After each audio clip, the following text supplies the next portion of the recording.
Today we're gonna do Mario Party! Woo! Fiesta! Oh. It's not that exciting, but it is a fun game and everyone knows it. But not a lot of people talk about the soundtrack, so that's what we're gonna be doing today. Mario Party 1 came out on the N64 and was composed by Yasunori Mitsuda, who surprisingly actually did the soundtrack to Chrono Trigger, which is one of the most beloved video game soundtracks ever. So I'm curious what this soundtrack is going to sound like. There's not a whole lot of plot to this game. Basically, it opens up with everyone arguing over who is the best superstar or Mario character, I guess. It's quite a lengthy cutscene considering it's a party game, but they basically decide that they're going to compete and decide who's the real superstar. And so they play on a board game and mini games and stuff to decide that.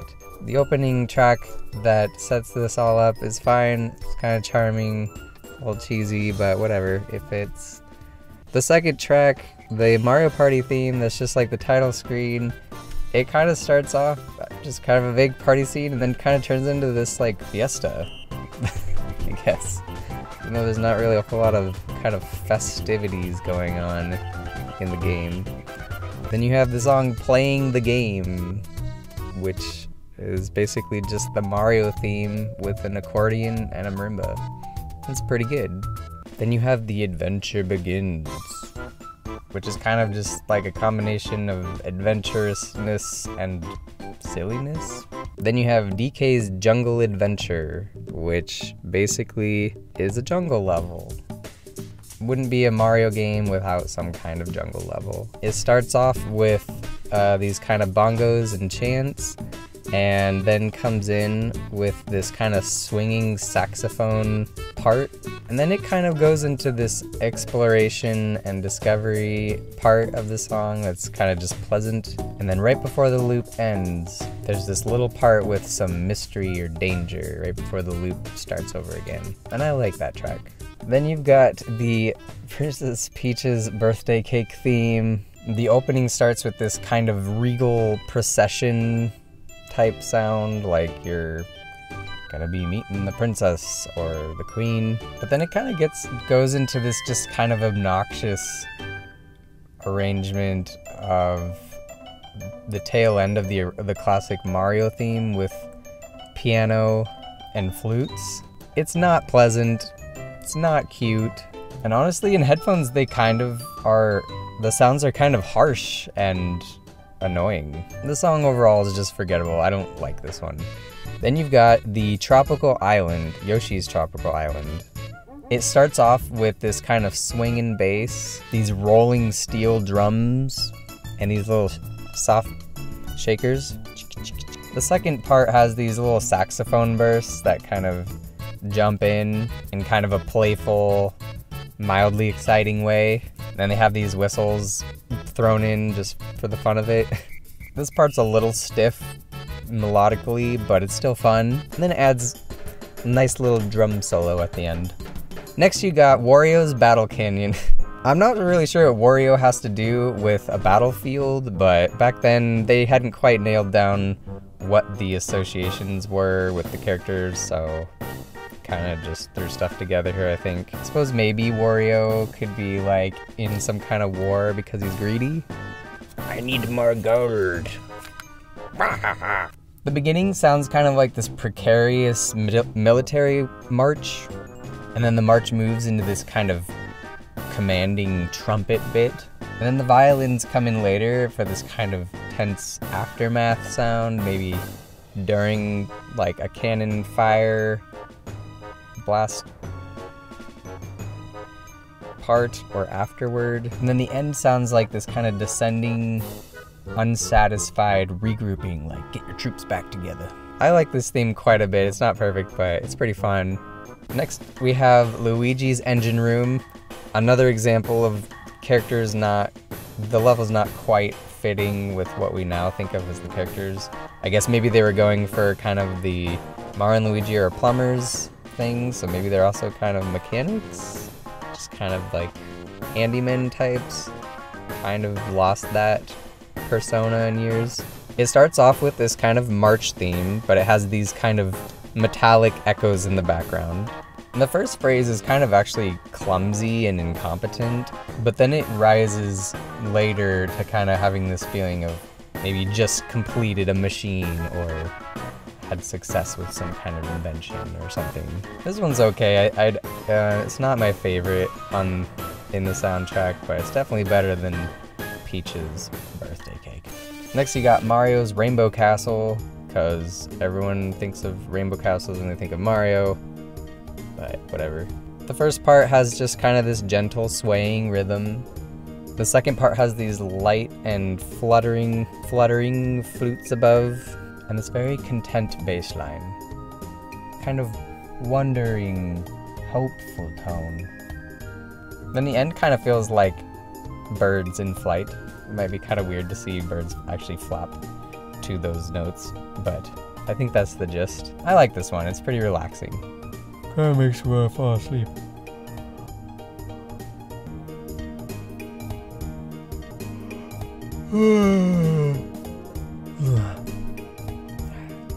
It's very relaxing. Then you've got Bowser's Magma Mountain, which honestly just doesn't do it for me.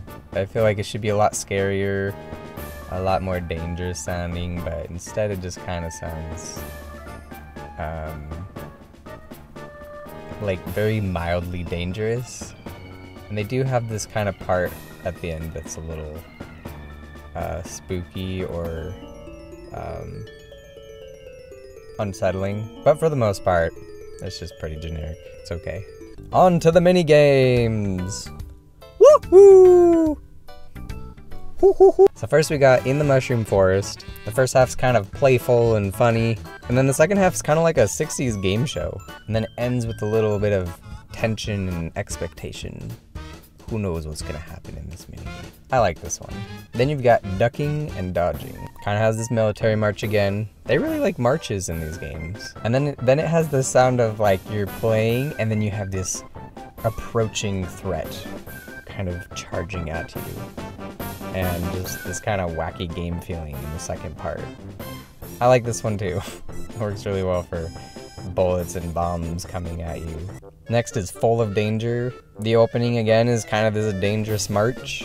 And then it kind of has this like a lighthearted tension, kind of like a Bach castle type feeling. It's usually when you're trying to like escape or run through. I think there's one on where you're running through on skateboards away from a ghost. It was the 90s. Had to have Mario on a skateboard somewhere.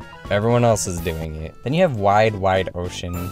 It sounds kind of like turn of the century music, maybe like vaudevillian. Really reminds me of Take Me Out to the Ball Game. It's okay. Doesn't do much for me. Coins of the World is just kind of a playful slapstick type song. It's okay. Then you have Let's Go Lightly, which is just kind of a floaty race song. It's okay. Then you have Faster Than All, which is the traditional hoedown song. Yeehaw! Not much to it. It's okay. It's usually like the minecart challenges. Then you have The Room Underground. Basically just a synthy version of the underground theme. I like it. It's funky. Then you have Dodging Danger. It's basically just this kind of tense scaling, chromatic scaling up. It's okay. Then you have Saving Courage, which sounds kind of like a weird translation to me, but I'm not sure. Maybe it's some kind of expression I'm not used to. The first part just sounds like a game show, and the second part sounds like dangerous. It's a dangerous game show. It's okay. Then you have Bowser's theme. I actually really like this one. The first part sounds mischievous and tricky, and then it kind of moves into dangerous and inevitable. You know, something bad's gonna happen. And they throw in, I think that, what was it? It was the 100-star prize or something. And of course, you just wanted it to land on there. I don't actually know what happens if it lands on that. I always want to know. I want to look that up now. Or maybe it can't even land on it. That's probably what it is. It just makes you want it so bad. And you get something bad instead. It's like being offered ice cream and instead getting a bologna sandwich. A stale below the sandwich. Then you have the outcome of adventure. Basically sounds like a recap. It's nice. It's fun. Then you have the minigame stadium and the minigame island themes. They're nice. They're okay. And you have somebody stole the star and everyone's a superstar. They're fine tracks. It's kind of fun and they fit the They fit the incident well. I feel like there's some kind of debate going on whether like everyone should be considered a superstar or not, or everyone's special or that kind of thing. There's parts of that idea that I feel like are true and parts that I don't. Some people just deserve more honor than others, particularly the one who has 1 billion power stars. Lastly, you have all of the little small themes that are mostly under 20 seconds. You have a really nice peaceful mushroom village. You have this groovy mushroom bank. But we need to pause for a second on Option House. Just listen to this 15-second clip. Good evening.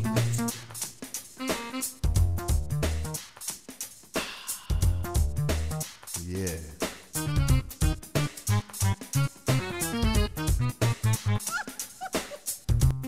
You've got it. It's like one of the only times I've heard such a clear sample. Good morning, ladies and gentlemen. It has this kind of almost like underground comedy club thing going on. And what appears to be the first darker skinned toad? I'm not sure what exactly the theme they were trying to go for this option house was, but it definitely feels like some kind of idea that they had that they maybe even made prior to the game or just as a side thing, and then they just decided that should go in this game somewhere. It's basically a remix of the underground theme. Then you've got Mushroom Shop, which sounds kind of like a 60s sitcom, and several other little minor themes. Overall, I feel like this soundtrack is fun, but track by track, it's not great. But it's just kind of good, maybe a little less than good. Overall, the soundtrack suits the game well, but it is a little bit of subpar music for Nintendo's music as a whole, I think. Mario Party series in general seem to be reserved and taking kind of the easy route, both graphically, level design, game design, and apparently with the music as well. I would say in general I enjoy the soundtrack, but some of them are kind of boring, kind of cheesy, and then the Peach's Birthday Cake one goes a little bit beyond that for me. I actually don't like listening to the song, but it's still pretty fun. And Mario Party 1 is just a great game in general, and if you have fond memories like I do of the first game, this soundtrack is still worth listening to, even if it's not some grand composition. It suits the party theme pretty well, and it's all about just having fun and relaxing time. If you can call ripping off skin from your hand relaxing. See joystick rotation minigames. Well, that's today's episode for Old School Loops. I'm curious what you guys think about this album. What did you think? For me, I give it a 3.7 out of 5. It's almost good, but not quite. Somewhere between okay and good. It's got some good tracks and okay tracks. Well, what did you guys think of the album? Love it, hate it? What did you think of that options theme thing? Thank you so much for joining, and if you like the channel and want to see more, be sure to subscribe, and feel free to put any requests or comments or questions down below. Until next time, party on.